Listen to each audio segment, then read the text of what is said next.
এইবার জান্নাতের ভিতরে সাপের পেটের ভিতরে ঢুইকা যখন ওই যে গাছ মনে আছে হাদি সাজারাই যেই গাছের নিকটে আল্লাহ যাইতে নিষেধ করছে ওই গাছের গোড়ায় যায় আর সাপ কান্দে গো।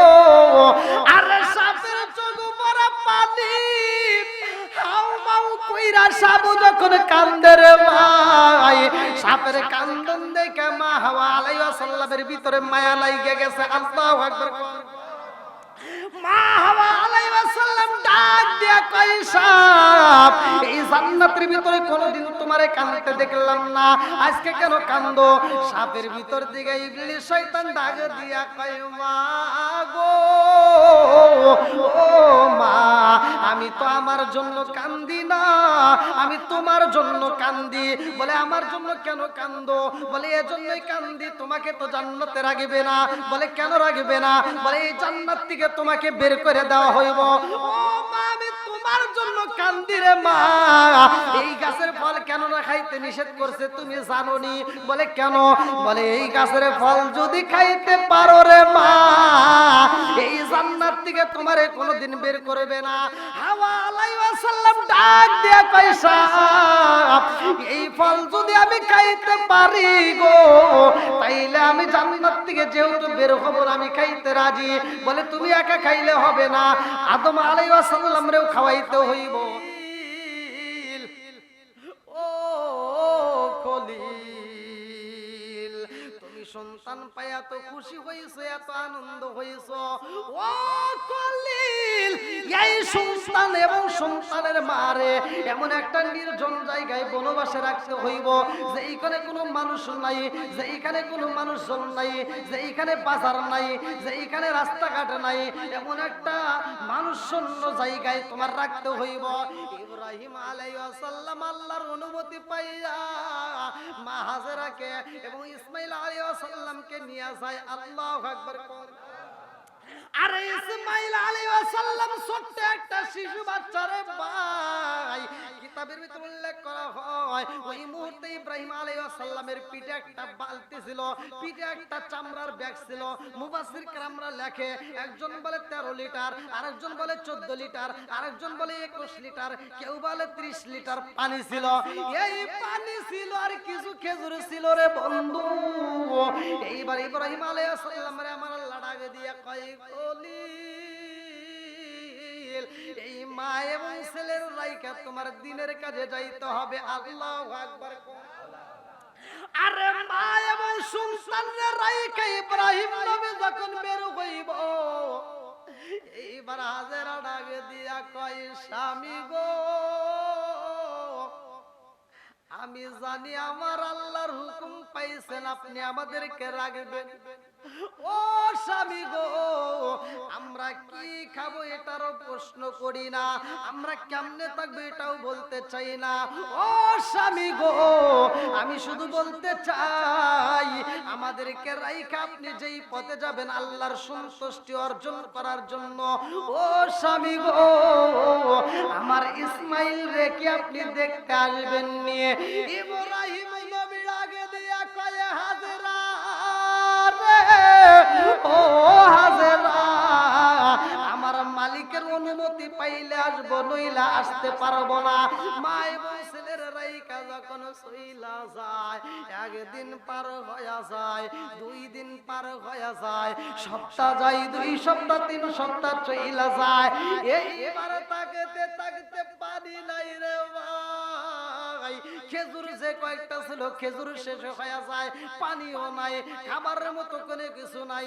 ওই জঙ্গলের ভিতর মরুভূমির ভিতরে কোনো গাছপালা নাই, ভালো কোনো ফল পাওয়া যায় না, পানি পাওয়া যায় না, কোনো কিছু পাওয়া যায় না।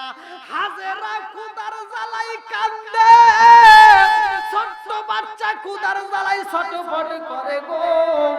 ইসমাইল আলাইহিস সালাম ক্ষুধার জ্বালাই যখন কান্দে, জনম দুকুনি মা হাজেরা ইসমাইল আলাইহিস সালাম রে বুকের দুধ পান করাইতে চাই, কিন্তু এক ফোঁটাও দুধ পাওয়া যায় না। এইবার হাজেরা কান্দে আর কয় আল্লাহ গো, ও মালিক, আমার সন্তানরে আমি দুধ পান করাবো, আমার তো এক ফোঁটা দুধের ব্যবস্থা নাই, আমার সন্তানরে একটু পানি পান করাবো, সে পানিটাও নাই। এইবার মা ছেলে দুইজন কান্দে রে ভাই, হাজেরা কান্দে, ইসমাইল আলাইহিস সালাম কান্দে, দুইজনে কান্দে গো, কিন্তু খানা পিনার ব্যবস্থা নাই।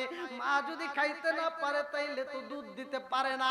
জনম দুকুনি মা সন্তানরে মরুভূমি পালের ভিতরে শুয়াইয়া, জনম দুকুনি মা সন্তানের উপরে এরকম ভাবে উপর হইয়া শুইছে, সন্তানের মুখের ভিতরে নিজের জিহ্বাটা ঢুকাইয়া দিছে। জনম দুকুনি মায়ের মনের ভিতরে কল্পনা সল্পনায়, আল্লাহ আমার জিহ্বার মধ্য থেকে যদি একটু লালা বের হয়, ওই লালাটা যদি আমার সন্তানের মুখের মধ্যে যায় তাইলে আমার সন্তানের গলাটা ভিজবে। আমার সন্তানের গলা যদি ভিজাইতে পারি আমার সন্তান একটু আরাম পাইব। এই কল্পনা সল্পনা নিয়ে সন্তানরে শুয়াইয়া মা উপরে উপর হইয়া শুইয়া জিহ্বাটা যখন ইসমাইল আলাইহিস সালামের মুখের ভিতরে ঢুকাইয়া দেয়, ইসমাইল আলাইহিস সালাম জিহ্বাটা পায়া যখন সুষম দিছে রে ভাই, কিতাবের ভিতর উল্লেখ করা হয় হাজেরা দুইটা চোখের পানি সাইরা দিয়া কান্দে আর কয়, হে জগৎবাসীর আরে আমার সন্তানের জিহ্বাটা যেমনে শুকাইছে, আমি জনম দুকুনি মায়ের জিহ্বাটা শুকাইয়া শুকনা কাঠের মতো হয়ে গেছে, এক ফোঁটা রস আমার সন্তান পাই না। জনম দুকুনি মা চোখ ভরা পানি বুক ভরা ব্যথা দিয়া কান্দে আর কয়, আল্লাহ এই মুহূর্তে আমার সন্তানরা আমি কি খাবো? আসমানের দিকে তাকায়া দুইটা চোখের পানি ছাইরা দিয়ে হাত তুলা কান্দে, আল্লাহু আকবার কোন। এই যে ভালো করেন, অনেকে দোয়া খুঁজে পায় না। এইবার মা হাজেরা হাত তুলে এরকম ভাবে দোয়া করতে করতে করতে করতে হাতটা এরকম ভাবে উপরে উঠে গেছে, আল্লাহু আকবার কোন। আর হাজেরা যখন দোয়া করে রে ভাই, লম্বা একটা ঘটনা কেমনে বোঝাই। এইবার হাজেরা সাপা পাহাড়ের দিকে তাকাইছে, আল্লাহু আকবার কোন। এই পাগন্ডি মহিলা যখন সাপা পাহাড়ের দিকে তাকাইছে, এইবার তাকায় দেখে পানি ঝিকিমিকি করতেছে। এই পানিটা দেখে হাজেরা পাগল হইয়া সন্তানরে রাইখা সাপা পাহাড়ের দিকে দৌড় দিছে, আল্লাহু আকবার। কথা কি বুঝতেছেন? সাপা পাহাড়ের দিকে যখন দৌড় দিছে হাজেরা, এই যে ফলো করেন,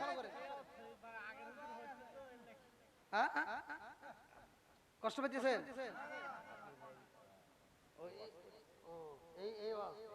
আমি তো জানি না। হ্যাঁ, তা আপনারা বলবেন না, সাপা পাহাড়ের দিকে যখন যায় এরকম ভাবে আসলটা ঝুলে দিছে, তোর মারছে পানি দেখে, পানি দেখে যখন যাচ্ছে, যাইতে যাইতে সাপা পাহাড়ে যায়, দেখবেন হাজিরা যখন হজ করতে যায় তারাও 7টা দৌড় দিতে হবে, নইলে হজই কবুল হবে না। জোরে কোন সুবহানাল্লাহ। এর কারণ হলো এই পাগন্ডি যখন দৌড় দিছে আল্লাহর কাছে এত মজা লাগছে, সে চাপায় যা পানি দেখছে যে ঝিকিমিকি করতেছে, যা দেখে পানি না, সেটা বালি ছিল। আল্লাহু আকবার। এইবার পাগন্ডি মহিলা আবার মারোয়ার দিকে যায়, মারোয়ার থেকে আবার সাপার দিকে যায়, সাপার থেকে আবার মারোয়ার দিকে যায়। এই দৃশ্য দেখে আল্লাহ ডাক দিয়া কয়, জিবরাইল আমি আল্লাহর কাছে এত মজা লাগছে গো, ও জিবরাইল সারা পৃথিবীর মানুষ যখন হজ করতে আইব এই পাগন্ডি মহিলার মতো তারাও দৌড় পারবে। আল্লাহু আকবার। আরে এই পাগন্ডি মহিলার সন্তানের পায়ের আঘাতে যে ঝর্ণা বের হয়েছে গো, পৃথিবীর সব পানির চাইতে এই পানিটার দাম কম না বেশি? সব পানি, আপনি যত পানি পান করবেন সব পানি বসে পান করা সুন্নাত। বসে পান করা কি? আর একমাত্র জমজমের পানি দাঁড়াইয়া পান করা সুন্নাত। জোরে কোন সুবহানাল্লাহ। বন্ধুরা রে আমার, এইবার এই পাহাড়ের মধ্যে একটা লম্বা একটা ঘটনা, অন্য একটা কাফেলা আসে, সেদিকে আমি যাব না যেহেতু আলোচনা শুনছেন। এই পাগন্ডি মহিলার সন্তানটা আস্তে আস্তে বড় হয়, এইবার বড় হইলে কুরবানির একটা ঘটনা যেহেতু আপনারা শুনছেন, আমি সংক্ষিপ্ত করে পয়েন্টটা টান দিয়ে যাব। এইবার ইসমাইল আলাইহিস সালামের পরবর্তী ঘটনা হইল খানায় কাবা নির্মাণ করা। আল্লাহু আকবার কোন। আরে বাপ বেটাকে আমার আল্লাহ এইবার অনুমতি দিল। কিতাবের ভিতর উল্লেখ করা হয় ওয়াইদ ইয়ারফাউ ইব্রাহিমুল কওয়াইদা মিনাল বাইতি ওয়া ইসমাঈল। আল্লাহু আকবার কোন। আল্লাহ বলতেছে বাপ বেটা দুজন মিলে কি করবা? খানাই কাবা নির্মাণ করবে। আল্লাহু আকবার কোন। খানাই কাবা যখন নির্মাণ করবে পাথর আনতে হবে, পাহাড় থেকে আনে। এই এক একটা পাথর এত দামি, কিতাবের ভিতর আছে এই পাথরগুলো নিয়ে আসছে বাপ বেটা। যখন পাথরটা নিয়ে এরকম ভাবে পাথরের সাথে বসায় দেয়, একটা পাথর আরেকটা পাথর এরকম ভাবে আনজায় ধরে। সুবহানাল্লাহ। বন্ধুরা রে আমার ইব্রাহিম নবী যখন পাথরের উপর পাথর রাখতে রাখতে এইবার লম্বা একটা ঘর তৈরি করেছে গো। উপরে ছাদের ব্যবস্থা হয়ে যায়, রাস্তা কমপ্লিট, এইবার ছাদটাও কমপ্লিট, মেঝেও কমপ্লিট, সবকিছু সুন্দর হয়ে যায়। ইব্রাহিম নবী এইবার কাবার ভিতরে প্রবেশ করলো। আল্লাহু আকবার। এইবার ইব্রাহিম নবী কাবার ভিতরে যখন প্রবেশ কইরা ঘরটা ঝাড়ু দেয় রে ভাই, এই ঘরটা পরিষ্কার কইরা যখন যতগুলো ছোটাছুটি যেই কাঠগুলো ছিল, যেই পাথরগুলো ছিল, যত ময়লা ছিল সবগুলো বাইরে বের কইরা দিয়া ঘরটা যখন পরিষ্কার কইরা বালাইছে, ইব্রাহিম নবী ঘরের ভিতরে যাইয়া এইবার বলে ও কাবার মালিক, তোমার ঘরকে তুমি কবুল করবা। আল্লাহু আকবার কোন। এইবার আল্লাহর কাছে যখন ইব্রাহিম নবী দোয়া করে রে ভাই, এমন সময় ইব্রাহিম নবী ঘরের ভিতর থেকে কান্নার আওয়াজ পায়। ইব্রাহিম নবী যখন কান্নার আওয়াজ পাইল, এইবার ইব্রাহিম নবী দৌড়ায় বাহিরে যায়। ঘরের ভিতর থেকে বের হয়ে বাহিরে যাইয়া ইব্রাহিম নবী এইবার ডাইনে তাকায় মানুষ নাই, বামে তাকায় মানুষ নাই, সামনে তাকায় মানুষ নাই। এইবার কাবার চারপাশে ঘুইরা ঘুইরা দেখে মানুষ নাই। আল্লাহু আকবার। ইব্রাহিম নবী ডাক দিয়া কয় আল্লাহ, একটা মানুষ দেখা যায় না, অথচ কান্নার আওয়াজ পাই, কারণটা কি? আল্লাহ ডাক দিয়া কয় খলিল, ও খলিল, তুমি কান্নার আওয়াজ পাইলে এবার তালাশ করে দেখো কে কান্দে। বলে আল্লাহ কোনো মানুষ তো পাওয়া যায় না, ডাইনে কোনো মানুষ নাই, বামেও কোনো মানুষ নাই, চারপাশে ঘুরলাম কোনো মানুষ নাই। আল্লাহ ডাক দিয়া কয় খলিল, তুমি যেইখানে পাথরের টুকরাগুলো ফালাইছো সেইখানে যাও। এইবার ইব্রাহিম নবী সেইখানে যায় দেখে এই পাথরগুলো ভিজে গেছে, পাথর দিয়া কান্নার আওয়াজ আসে। আল্লাহু আকবার। আরে পাথরের মধ্য থেকে যখন কান্নার আওয়াজ পাওয়া যায়, ইব্রাহিম নবী পাথরটা হাতে নিয়ে কান্দার কয় ও পাথর, কেন কান্দো রে পাথর? তোমার মনের ভিতরে কি এমন কষ্ট, কি এমন দুঃখ? আরে পাথরের দিকে তাকায়া ইব্রাহিম নবী যখন কান্দার কয় পাথর কেন কান্দো? এইবার পাথরের কান্নার বাইরা যায়, পাথরে কান্দার কয় আল্লাহ, আমার জবানটা খুইলা দাও, তোমার কলিলরে আমার মনের কথাটা বলতে চাই। আল্লাহু আকবার। আল্লাহ যখন পাথরের জবানটা খুইলা দেয় রে ভাই, এই পাথরটা কান্দার কয় ও আল্লাহর খলিল, আমি কেন কান্দি জানোনি? আমি কেন কান্দি জানোনি? বলে কেন কান্দো, কারণটা কি? পাথর কান্দার কয় ও আল্লাহর খলিল, আমাদেরকে আপনি ঝাড়ু দিয়ে বের করে দিছেন, আমাদেরকে বের করে দিয়েন না, আমাদেরকে ঘরের ভিতরে জায়গা দেন। বলে কারণটা কি? পাথরে কান্দার কয় আল্লাহর খলিল গো, ও খলিল, আমি পাথরের কপাল মন্দ, এই জন্য আমাদেরকে বের করে দিছেন। যাদের কপাল ধন্য তারা কাবার সাথে লাইগে গেছে, ওদের জীবনটা ধন্য, কিন্তু আমাদের তো জীবনটা ধন্য হতে পারি নাই, আমাদেরকে আপনি বের করে দিছেন। ইব্রাহিম নবী ডাক দিয়া কয় পাথর, যেই কাজের প্রয়োজন ছিল কাজ তো হয়ে গেছে। পাথরগুলো কান্দার কয় ও খলিল, আমরা কেন কান্দি জানেননি? আমরা আমরা খানাই কাবার সাথে লাগিতে পারি নাই, আমাদের কপাল বন্ধ, আপনি আমাদেরকে ফেলে দিয়েছেন। বলে তাহলে ফেলে দিলাম, তোমরা কেন কান্দো? কান্নার কারণ কি? বলে একটা মাত্র কারণ, আপনি কি জানেন না? আল্লাহ কোরআনুল কারীমের ভিতর বলছে ওয়াকুদুহান নাস ওয়াল হিজারা, জাহান্নামের জ্বালানি হবে মানুষ আর পাথর। আমরা এজন্যই কান্দি, ও আল্লাহর খলিল জানেননি আমাদের বড় ভয় হয়, না জানি জাহান্নামের জ্বালানি হয়ে যায়। জাহান্নামের জ্বালানি যদি হই, ওই জাহান্নামের আগুন তো সহ্য করতে পারবো না, এজন্যই আমরা কান্দি। আমাদেরকে একটু ঘরের ভিতর জায়গা দেন, কাবার ঘরের ভিতর যদি কোনায় একটু জায়গা দিতে পারেন, আমাদের জীবন ধন্য হয়ে যাইব। আল্লাহরে খলিল লাগে দিয়া কয়, আল্লাহ এই পাথরগুলো খানায় কাবার সাথে লাগাইতে চাই, কিন্তু লাগাইতে তো পারি না, আর কোনো কাজ নাই। ও মালিক রে, ওদের কান্দন তো সহ্য করতে পারি না, ওদেরকে কাবার ভিতরে একটু জায়গা দাও। আল্লাহ ডাকে দিয়া কয়, খলিল রে, এই কাজের দরকার ছিল কাজ তো হয়ে গেছে, আর কোনো প্রয়োজন নাই। এইবার পাথরগুলোকে বলে আর দরকার নাই, খানায় কাবার ভিতরে ঢোকা যাবে না। পাথরগুলো কান্দে আর কয়, খলিল আমরা কাবার ভিতর যদি নাও ঢুকতে পারি, আমাদেরকে একটু বাইরে সিঁড়িতে জায়গা দেন। আল্লাহ কয় না, সেটাও কাজও হয়ে গেছে, ওখানে আর দরকার নাই, আর লাগবে না। এইবার পাথরগুলো কান্দে আর কয়, খলিল গো, ও আল্লাহর খলিল, আমাদের জীবনটা এইবার ধন্য হইতে পারলো না। এইবার যাদের জীবন ধন্য, তারা কাবার সাথে লাইগে গেছে, সিঁড়ির সাথে লাইগে গেছে। আপনি আমাদেরকে ফেলে দিয়েছেন, আমরা থাকবো কোথায়? আমাদের এই কান্দনার জীবনে কোনোদিন বন্ধ হবে না। ইব্রাহিম নবী কয়, কান্না বন্ধ করো। বলে না না না, এই কান্না আর বন্ধ হবে না। আল্লাহ ডাক দিয়া কয়, খলিল ওরা কি চায়? বলে কাবার সাথে লাগাইতে চাই, কিন্তু ওদেরকে তো লাগানো যাইবে না। আল্লাহ ওদেরকে এই মুহূর্তে আমি কি করব? আমার তো আর কান্দন সহ্য করতে পারি না। আল্লাহ ডাক দিয়া কয়, বন্ধু রে, ও বন্ধু, তুমি পাথরের কান্না দেখে সহ্য করতে পারো না, এই পাথর সৃষ্টি করছে কে? একসাথে বলেন। ইব্রাহিম নবী কি বানাইছে? ইব্রাহিম নবী বানায় নাই, অথচ সে কান্না দেখে সহ্য করতে পারতেছে না।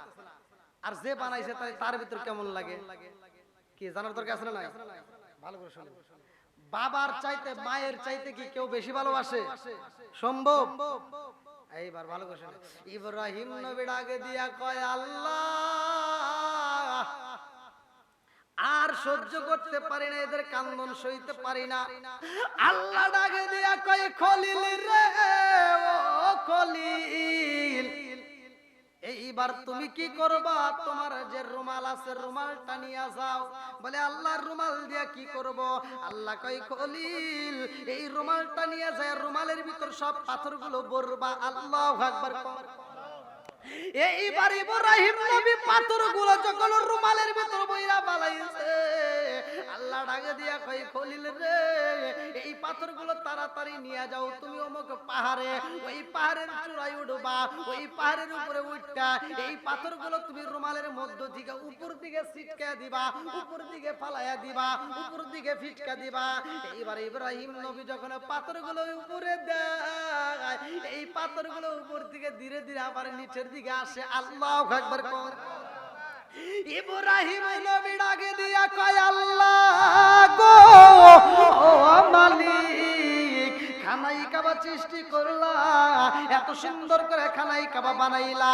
এই খানাই কাবা বানানোর পরে আল্লাহ এই কাবা করে যেই পাথরগুলো বাসছে, এই পাথরগুলো আবার উপর দিকে তুমি ফিটকে দিতে বললা, এই পাথরগুলো কি করলা? কারণটা কি? আল্লাহ ডাকে দিয়া কয়, খলিল এই পাথরের কান্না দেখে তুমি সহ্য করতে পারো না, তুমি তো এই পাথর বানাও নাই, পাথর বানাইছি আমি আল্লাহ। তুমি যদি পাথরের কান্না দেখে সইতে পারো না, আমি আল্লাহ কেমনে সহ্য করব? এই পাথরগুলো আমি বিফলে যাইতে দেই নাই, ওদের চোখের পানি আমি বিফলে যাইতে দেই নাই। এই জন্য এই পাথরগুলো দিয়া আমি আল্লাহ তাআলা যদিও কাবা ঘর না বানাইলাম, কিন্তু এই পাথর দিয়া আমি আল্লাহ তাআলা মসজিদ বানাবো। জোরে জোরে বলেন না সুবহানাল্লাহ। ইব্রাহিম নবী কয়, আল্লাহ গো, এই পাথর দিয়া তুমি কেমনে মসজিদে বানাইবা?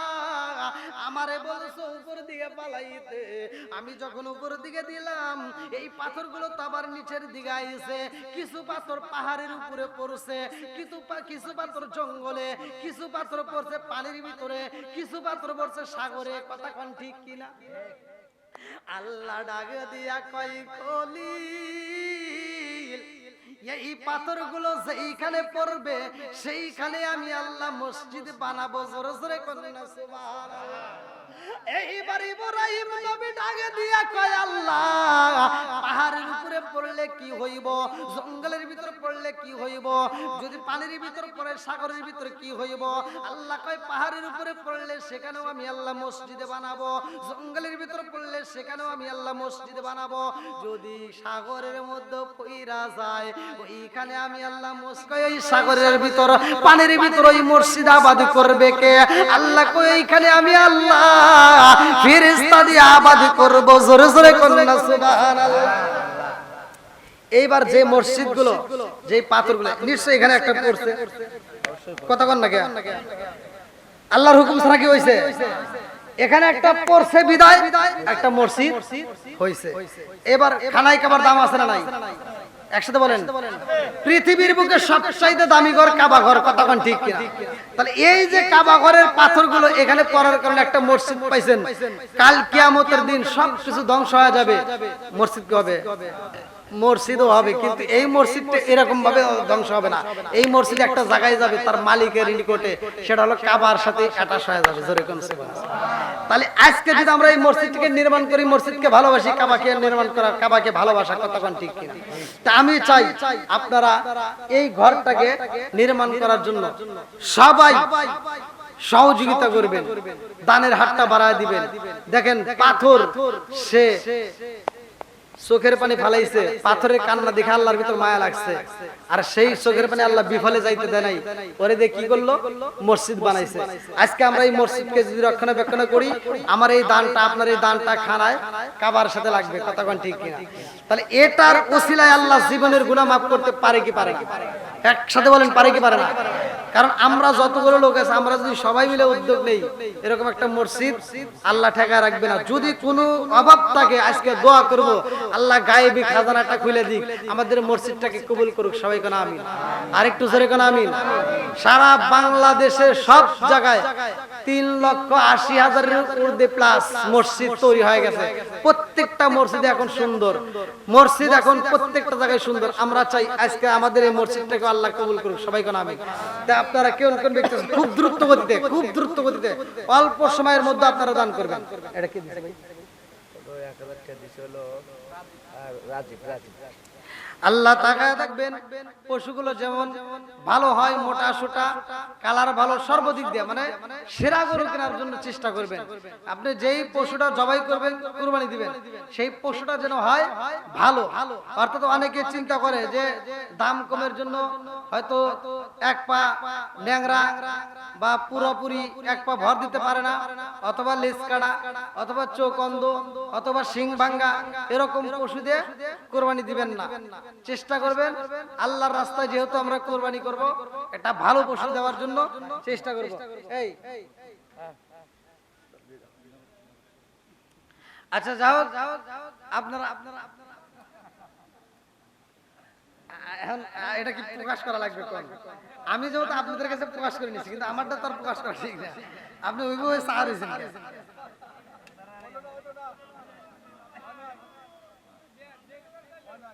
না, না দেখা দিছি না, খারাপ দেনেই, কিন্তু নোট একটা আছে, খারাপ দেনেই, কিন্তু হ্যাঁ খুচরো দেই নেই, 100-200 এগুলো দেই নেই আলহামদুলিল্লাহ। আর কেউ আছেন নাকি?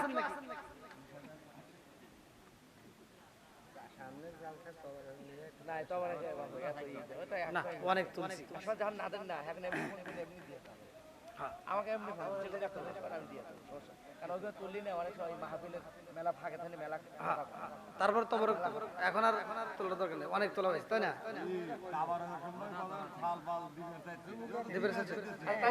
তাহলে সমস্যা। আচ্ছা, আগামী বছরের তোবারকের জন্য দেখি কোন কোন আশেক আছেন এটা তাড়াতাড়ি তেল দেওয়ার মতো কেউ আছেন তেল দেওয়ার মতো আগামী বছরে তেল দেওয়ার মতো কেউ আছেন নাকি এটা তাড়াতাড়ি দ্রুত গতিতে কই কই তেল পেঁয়াজ রসুন আদা কেউ দেওয়ার মতো আছেন নাকি মাইকেল আমিন আল্লাহ ডেকোরেটর আমিন ভাই আল্লাহ তার জন্য একটা দরখাস্ত 5 কেজি আল্লাহ কাঁচা মরিচ আল্লাহ দানটাকে কবুল আর মঞ্জুর করে নাও জানে মালে বরকত দিয়ে দাও আল্লাহ আগামী বছরের তবারকের জন্য আল্লাহ তুমি ভাইজানের দীর্ঘ হায়াত দিয়ে দাও আল্লাহ এই দানটাকে কবুল আর মঞ্জুর করে নাও সবাই কোন আমিন এই আরেক জায়গায় লিখে দাও হ্যাঁ আরেক জায়গায় না একটা কথা বলি তাবারকেরটা এটা মনে হয়ে দিয়ে দিই হ্যাঁ আর কেউ আছেন না না লেখেন লেখেন লেখেন আর কেউ আছেন পেঁয়াজ দিবেন পেঁয়াজ লবণ হ্যাঁ তেল কেটে দিল লবণ কত যা লাগে কি নাম আমার রাইহান ভাই আল্লাহ যে পরিমাণ লবণ লাগবে পুরোটাই দিবে আল্লাহ দানটাকে কবুল আর মঞ্জুর করে নাও জানে ভালো বরকত দিয়ে দাও আর ওদিক থেকে কি দিবেছিল লবণ আল্লাহ মেয়ে দান করছে বাবার জন্য আরেকজন 20 টাকা আল্লাহ টাকা দিছে 20 আল্লাহ জান্নাতে একটু দায়গা দিস আল্লাহ কন্যা তো দান করছে আল্লাহ তুমি জানো বাকি না দানটাকে কবুল আর মঞ্জুর করে নাও জিরা কে আল্লাহ মসজিদের সম্মানিত মুয়াজ্জিন সাহেব যত পরিমাণ জিরা লাগবে পরিপূর্ণ সে একাই দিবে আল্লাহ দানটাকে কবুল আর মঞ্জুর করে নাও আল্লাহ সাথে ভালো বরকত দিয়ে দাও আল্লাহ যিনি দান করছে মনে আশা পূরণ করতে আর কি আছেন আদা কি নাম আল্লাহ হরফ আলী ভাই আল্লাহ তার জন্য একটা দরখাস্ত আল্লাহ দানটাকে কবুল আর মঞ্জুর করে নাও যত পরিমাণ আদা লাগবে আগামী বছরের জন্য আল্লাহ দানটাকে কবুল আর মঞ্জুর করে নাও যেই নিয়ত দান করছে মনে আশা পূরণ করে দাও আল্লাহ এই আদা উঠছে জিরা উঠছে তেল তেল কে দিবে তেল আল্লাহ নওশের আলী পেঁয়াজ যত লাগবে পেঁয়াজ নওশের আলী লেখেন আল্লাহ টাকা দেখো নওশের আলী পেঁয়াজ আল্লাহ দানটাকে কবুল আর মঞ্জুর করে নাও আল্লাহ মাসুম মৌলা নাকি মাসুম ভাই সয়াবিন তেল 5 কেজি আল্লাহ টাকা দেখো আল্লাহ মাসুম ভাই সয়াবিন তেল 5 কেজি আল্লাহ দানটাকে কবুল আর মঞ্জুর করে নাও জানে ভালো বরকত দিয়ে দাও আল্লাহ যেই নিয়ত দান করছে মনে আশা পূরণ করে দাও আর কে আছেন কি তেল তেল তেল তেল আল্লাহ কেশিয়ার সাহেব আল্লাহ সম্মানিত কেশিয়ার সাহেব তেল 5 কেজি আল্লাহ দানটাকে দুইজন করে তেল 10 কেজি হলো হ্যাঁ না 10 কেজি হলো আরেকজন দিছে হ্যাঁ আল্লাহ 5 কেজি তেল আল্লাহ দানটাকে কবুল আর মঞ্জুর করে নাও জানে ভালো বরকত দিয়ে আর কে আছে 5 কেজি কি আরেকজন মাসুম মাসুম ভাই 5 কেজি হ্যাঁ আর কি লাগে আর কি লাগে রসুন রসুন এই রসুন দেওয়ার মধ্যে কেউ আছেন রসুন রসুন কি নাম কত কত আল্লাহ বাবলু ভাই আল্লাহ টাকা দেখো বাবলু ভাই আল্লাহ যতটুকু রসুন প্রয়োজন পুরাটুকু দিবে আল্লাহ দানটাকে কবুল আর মঞ্জুর করে নাও জানে ভালো বরকত দিয়ে দাও আর কি লাগে বাবলু হ্যাঁ আর কিছু লাগে চাউল না হলুদ হলুদ হলুদ এই হলুদের গুঁড়া দেওয়ার আপনি কি নাম আল্লাহ আমার দুলাল ভাই হলুদের গুঁড়া আল্লাহ যতটুকু লাগবে আল্লাহ দানটাকে কবুল আর মঞ্জুর করে নাও এই আরেকটা কি মরিচের গুঁড়া কি নাম আমার রাজ্জাক ভাই মরিচের গুঁড়া যতটুকু লাগবে আল্লাহ দানটাকে কবুল আর মঞ্জুর করে নাও জানে ভালো বরকত দিয়ে দাও আর কি লাগে আর কি মশলা মশলা মশলা হ্যাঁ মশলা মানে পুরোটাই সাদা গোটা কালা গোটা ধলা গোটা যা আছে মশলা কে দিবেন কোন আছেন নাকি সব উঠে গেছে মশলা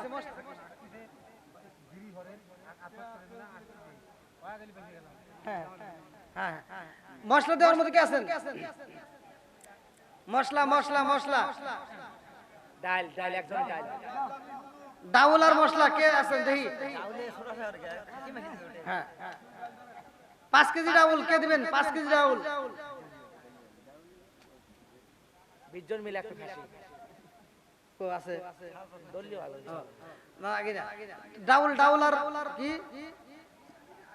শুরু করে তোর আগে জানলে হবে দিতে থাক না যেহেতু আর যাইলে আসে এই রাসু ভাই কে ও কথা বলা দোকানদার ডাক দেন নাকি কো নাই তো দেখছে আর মাল হে কি লাগবে যত রসুন না কি লাগবে রসুন কি লবণ লাগছে 5 কেজি লবণ দিছি একজন আচ্ছা ও লেও তে হালা আচ্ছা লবণ হ্যাঁ আচ্ছা তোমার রাসু ভাই 5 কেজি লবণ আল্লাহ দানটাকে কবুল করুক আর কি আছে আমেনা খাতুন কাঁচা মরিচ 1 কেজি পেঁয়াজ 1 কেজি আল্লাহ দানটাকে কবুল আর মঞ্জুর করুক সবাই কেন আমিন হ্যাঁ আর কে আছেন এই কি জিনিস চাইলাম ম্যাট আছে আমি লিখতেছি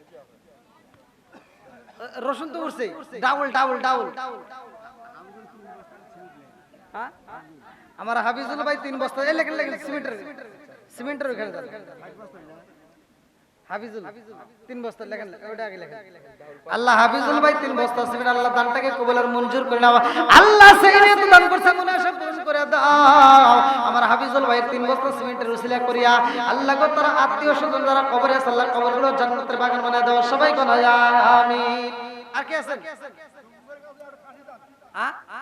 এই যুবক ভাইরা কই আছে নাকি আজকে মসজিদের মাহফিল দানের উসিলা করে আমি কিন্তু এদিক সেদিক কথা বলি নাকি হ্যাঁ ও আলহামদুলিল্লাহ তারপর তো চলে এসে এই ডাউল কিন্তু কেউ দেন না ডাউল ডাউল দিছেন 5 কেজি তো লাগে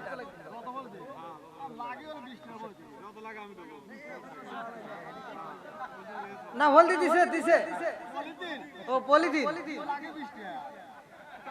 চালাক আছে মানে শরীক থাকলো আচ্ছা যাই তবু তো শরীক হয়েছে হ্যাঁ ওই যে এবার সাপ মুখটা বের করে দিয়ে বলতে কি চাও বলে আমি তোমাকে দোয়া শিখাইতে চাই বিনিময়ে আমাকে জান্নাতের ভিতর ঢুকতে দাও বলে না এটা সম্ভব না বলে তাহলে তুমি এক কাজ করো তুমি হা করবা তোমার মুখের ভিতর ঢুকবো তোমার মুখের ভিতর যায় আমি থাকবো তুমি শুধু উপর দিয়ে কানবা আর আমি ভিতর থেকে যা কিছু করার আমি করবো এইবার সাপ রাজি হয়ে যায় ঠিক আছে ও যদি জান্নাতের ভিতর পারান না দেয় তাহলে তার কোনো দোষ নাই সেইবার শয়তান করছে কি মুখের ভিতর ঢুকছে আমাদের ভিতরে ঢুকতে পারে না হ্যাঁ হ্যাঁ এবার ভালো করে শুনুন এইবার জান্নাতের ভিতরে সাপের পেটের ভিতরে ঢুইকা যখন ওই যে গাছ মনে আছে হাদি সাজারাই গে যেই গাছের নিকটে আল্লাহ যাইতে নিষেধ করছে ওই গাছের গোড়ায় যায় আর সাপ কান্দে গো আর সাপের চোখ ভরা পানি হাউ মাউ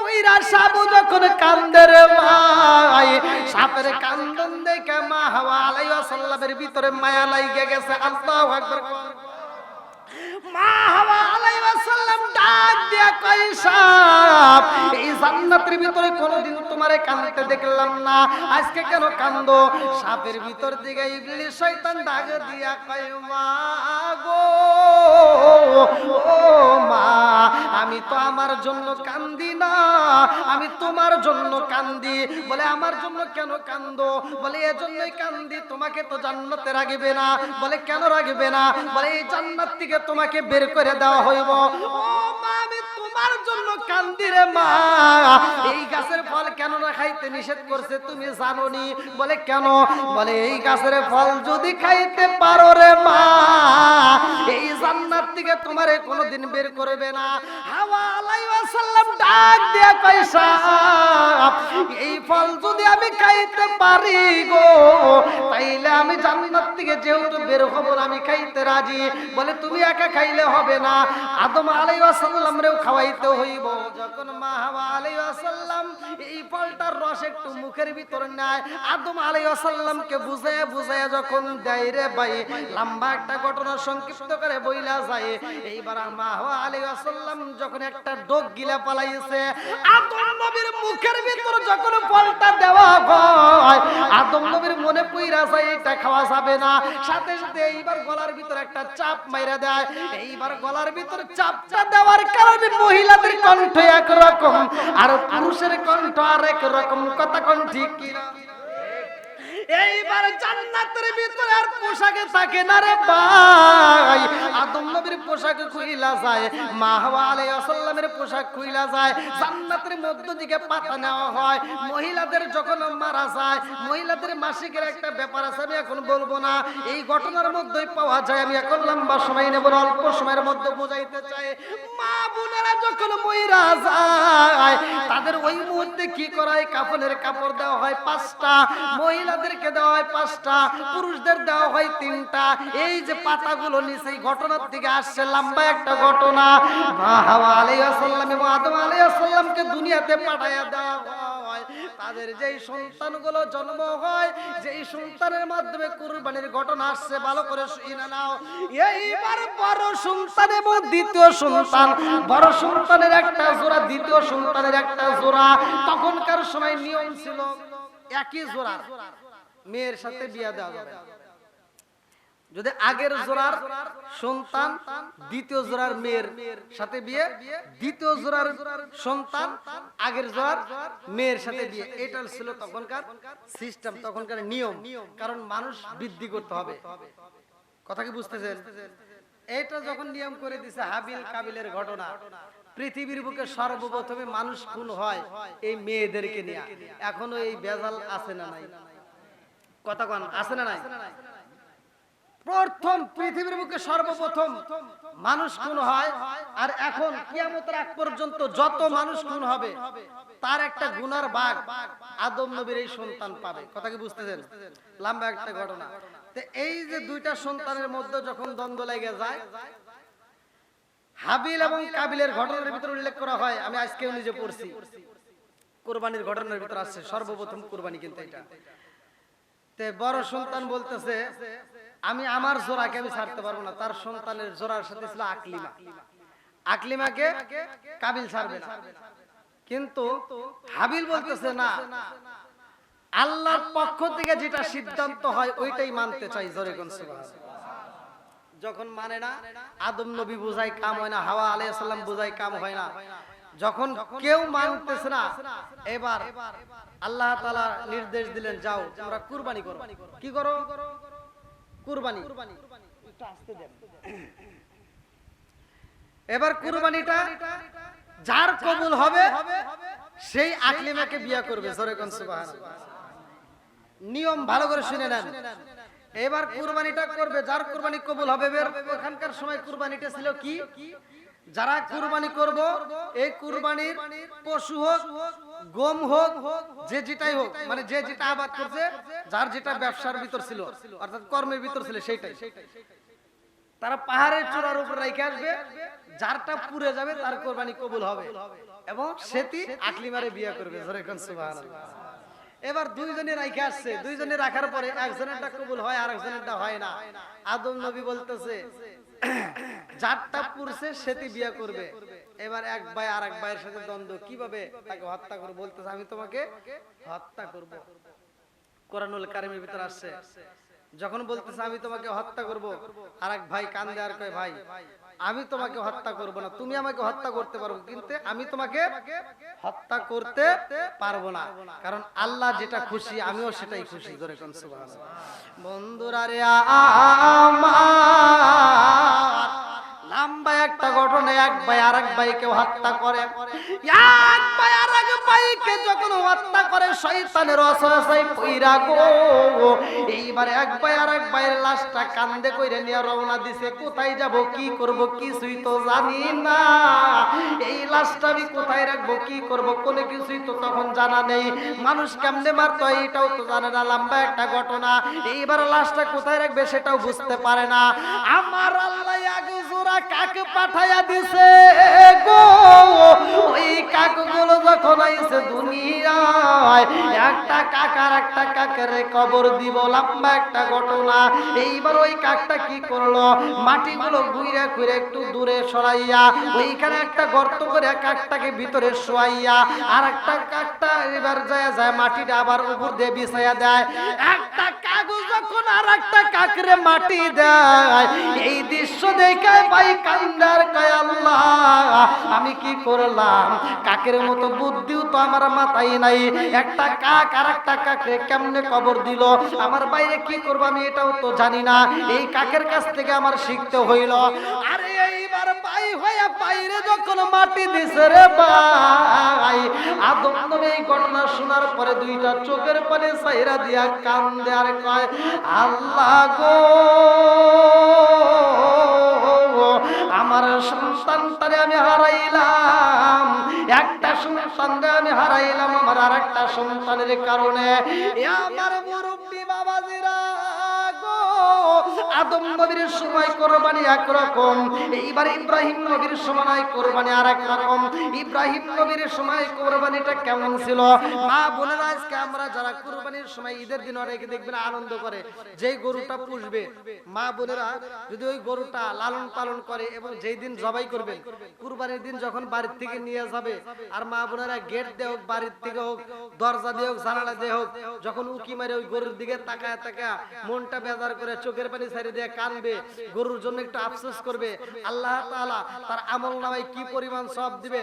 হাজেরা যখন তার সন্তানরে সাজায় দিছে কুরবানি করতে যখন যাবে, হাজেরা সন্তানের দিকে তাকায় দুইটা চোখের পানি ছাড়িয়ে দিয়ে মায়া দিয়ে তাকায় কান্দে, আল্লাহ তাআলা বলে এই মহিলা ওই পাগন্নি হাজেরার মতো সওয়াব পাবে। বন্ধুরা রে আমার, আইয়র ইব্রাহিম আলাইহিস সালামের ঘটনার লম্বা একটা ঘটনা, আমি তার জীবন বৃত্তান্ত সংক্ষিপ্ত করে টান দিয়া যায়।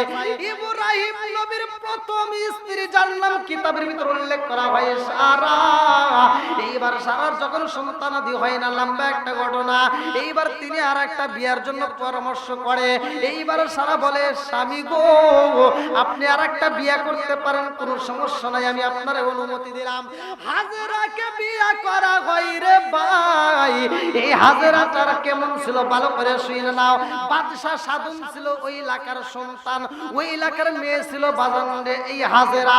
হাজেরা যখন ছোট্ট মেয়ের বন্ধু, কিতাবের ভিতর উল্লেখ করা হয় এত সুন্দর একটা মেয়ে। আল্লাহর নবী বলে সুন্দরী কয়েকটা নারীর ভিতর, সুন্দরী 5 জন নারীর ভিতর একজন ছিল হাজেরা। জোরে জোরে কন্যা সুবহানাল্লাহ। এই হাজেরার ঘটনার ভিতর আছে মহিলারা নাকফুল কেমনে পাইলো, কানের দুল কেমনে পাইলো, হাজেরা কি করছিল। এইবার এই স্বর্ণ অলংকার আসবে, আল্লাহ আকবার। এইবার মা হাজেরা ছোট্ট মেয়ে, এত সুন্দর চেহারা রে ভাই। এই মেয়েটা যখন ধীরে ধীরে বড় হয়, 8 বছর 9 বছর বয়স পূর্ণ হয়ে যায়, এইবার বাপটা মেয়েটার দিকে তাকায়া দুইটা চোখের পানি ছাইরা দিয়ে কান্দে আর কয়, আল্লাহ গো,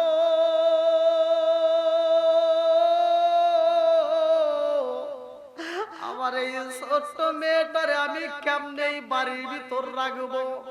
ও মালিক, এই এলাকার বাদশা সাধুন, এই ফিরাউন যদি জানতে পারে আমার ঘরে সুন্দরী একটা মেয়ে আছে, এই বাদশা সাধুন তো আমার মেয়েটারে ঠিক রাখবে না।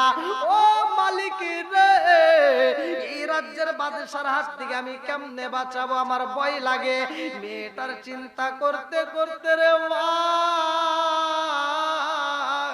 বাপটা যখন মইরা যাইব, মৃত্যুর আগ মুহূর্তে স্ত্রীর ডাকে দিয়া কই, বিবি রে, ও বিবি, আমার সন্তান হাজেরা, আমার মেয়েটাকে তোমার হাতে তুইলা দিলাম রে বিবি।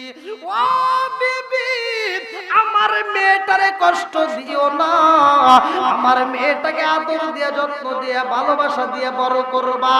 ও বিবি, শুই না দাও, আমার মেয়েটারে কষ্ট দিবা না, একটা ভালো একটা ছেলে পাইলে বিয়ে দিয়ে দিবা। এইবার জনম দুখুনি মা কান্দে রে ভাই।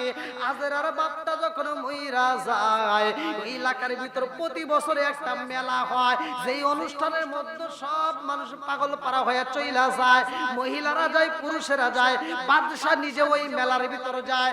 আরে মেলা যখন টিনার মেলা শুরু হয়ে যায়, কিতাবের ভিতর উল্লেখ করা হয় হাজেরা মনটা বেজার করে বাড়ির ভিতর চোখের পানি পালায়া কান্দে। জনম দুখুনি মা ডাক দিয়া কয়, মা তুমি কেন কান্দো রে মা? হাজেরা কয়, মা গো, আমি কেন কান্দি জানো নি? আজকে যদি আমার বাবা জীবিত থাকতো, আজকে টিনার মেলায় আমার বাবার হাত ধরে আমি যাইতাম। ও মা, আমার বাপটা যদি জীবিত থাকতো রে মা, আমার বাবার হাত ধরে আমি মেলার ভিতর ঘুরতাম, আনন্দ করতাম। জনম দুখুনি মা সন্তানের চোখের পানি দেখে সহ্য করতে পারে না, এইবার হাতটা ধইরা কয়, হাজেরা রে, আমি জনম দুখুনি মা তোমার মেলার ভিতর নিয়ে যাব। আল্লাহু আকবার। হাজেরাকে যখন মেলার ভিতরে নেওয়া হয়, এত সুন্দর একটা মেয়ে মেলার ভিতর ঢুকছে। এইবার মানুষজন তাকায়া দেখে এত সুন্দর মেয়ে তো এই মেলার ভিতর কোনোদিন দেখি নাই। বাদশাহ সাধনের লোক খবর পাইছে গো, চোখে চোখ পইরা গেছে। এত সুন্দর একটা মেয়ে রাজ্যের মধ্যে আছে, আমার বাদশাকে খবর দেব। বাদশাকে যখন খবর দেওয়া হয়, বাদশা ডাক দিয়া কয় তাড়াতাড়ি তাকে আমার রাজ দরবারে নিয়ে আসবা। এই রাজ দরবারে আনার জন্য যখন ঘোষণা দিয়া দেয়, এই মেয়েটাকে ধরার জন্য যখন বাদশার লোকজনেরা চলে আসে, এইবার হাজেরা কান্দার কয় মা গো মা, দেখছো রে মা, দেখছো নি আজকে টিনার মেলায় কি ঘটনা ঘটে গেছে? বাদশার লোকজন আমাদেরকে ধরতে আইছে। এইবার মা বিটি দুইজন মানুষের ভিড়ের মধ্য দিয়ে বাড়িতে চলে আসে গোপনে পলাইয়া। এইবার মা বিটি দুইজন কান্দার কয় আল্লাহ গো, বাদশা এতদিন জানে না, আজকে যেহেতু জানতে পারছে আমাদেরকে বুঝি আর রাখবে না। এইবার বাদশা তার দলবলকে ডাক দিয়ে কয় তাড়াতাড়ি ওই সুন্দরী মেয়েটাকে আমার দরবারে আনবা। বাদশার গোপন লোক সবচাইতে কাছের লোকটা ডাক দিয়ে কয় বাদশা গো, অনেক খোঁজাখুঁজি করলাম তারে তো পাই না। বাদশা ডাক দিয়ে কয় আর তোমার আমি সময় দেব মাত্র 3 দিন। 3 দিনের মধ্যে সুন্দরী মেয়েটাকে আমার রাজ দরবারে যদি না আনতে পারো, আমি তোমাকে হত্যা করে পালাবো। এইবার বাদশার লোকগুলো পাগল হয়ে যায়, কোথায় পাওয়া যায় খুঁজতে খুঁজতে তালাশি করে, তারপরও পায় না।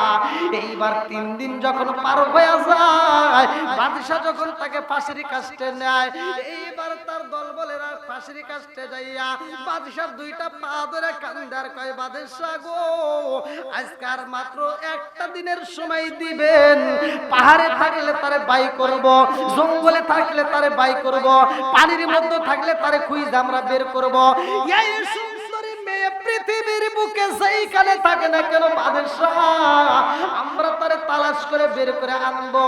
এইবার তালাশ করতে করতে হাজেরার বাড়ি যাই গো। কিতাবের ভিতর উল্লেখ করা হয়, আজকে সকালবেলা পড়লাম যে এই মুহূর্তে হাজেরার বাড়ি যাবে, ওই দিন হাজেরা সকালবেলা মায়ের কাছে কান্দার কয় মা গো, আমার মনের ভিতর ভয় লাগে কোন সময় যেন বাদশার লোকজন চলে আসে। হাজেরা কান্দার কয় মা গো, এইখানে আমার থাকা যাবে না, আমি জঙ্গলে যে সময় কাটাবো। আল্লাহু আকবার। হাজেরা যখন জঙ্গলে যায়, জনম দুকুনি মা সন্তানকে বিদায় দিয়া কান্দে গো। এইবার জনম দুকুনি মায়ের কাছে বাদশার লোকজনের আইসা কয় হাজেরা কই? বলে আমার মেয়েটা কোথায় গেছে জানি না, আমার মেয়েটা ভয়েতে পালাইছে। বাদশার লোকেরা জনম দুকুনি মায়ের দইরা মারতে মারতে রাজ দরবারে নিয়ে যায়। বলে মেয়েটারকে যদি আনতে হয়, মায়ের যদি রাজ দরবারে বন্দী করা যায় তাইলে মেয়েরে পাওয়া যায়। মারে মারতে মারতে রে ভাই, এক সময় জনম দুপুরি মায়ের হত্যা করে পালায়। মাকে যখন হত্যা করে পালায়, হাজেরা এইবার বাড়ির ভিতর আসবে গভীর রাত্রে। বাড়িতে আইসা জনম দুখুনি মারে মা কয়া ডাক মারছে। আল্লাহু আকবার। আরে গভীর রাত্রে এই সুন্দরী মেয়েটা ডাক দিয়া কয় মা গো, ও মা। হাজেরার একটা বান্ধবী ছিল পাড়া প্রতিবেশী, এই মেয়েটা হাজেরার কণ্ঠ পেয়ে দৌড়ায় এসে কয় ও বান্ধবী, তুমি কেন এই গভীর রাত্রে মা মা বইলা কান্দো? হাজেরা ডাক দিয়া কয় বান্ধবী রে, আমি কেন কান্দি জানো শুনি, আমার জনম দুখুনি মায়ের সাইরা তাকাতে পারি না। ও বান্ধবী রে, আমার মা কেন আমার ডাকের উত্তর দেয় না? বান্ধবীও কান্দার কয় হাজেরা রে, তোমার জনম দুখুনি মায়ের বাদশার লোকেরা বান্দা নিয়ে গেছে। ও হাজেরা জানো নি, আমার মায়ের মারতে মারতে রাজ দরবারে নিয়ে গেছে। হাজরা দুইটা চোখের পানি ছাইরা দিয়া কাঁদতে কাঁদতে আবার জঙ্গলের ভিতর রওনা দেয়। লম্বা একটা ঘটনা সংক্ষিপ্ত করে বোঝা যায়, এই হাজরার বিয়ে হয় হযরত ইব্রাহিম আলাইহিস সালামের সাথে।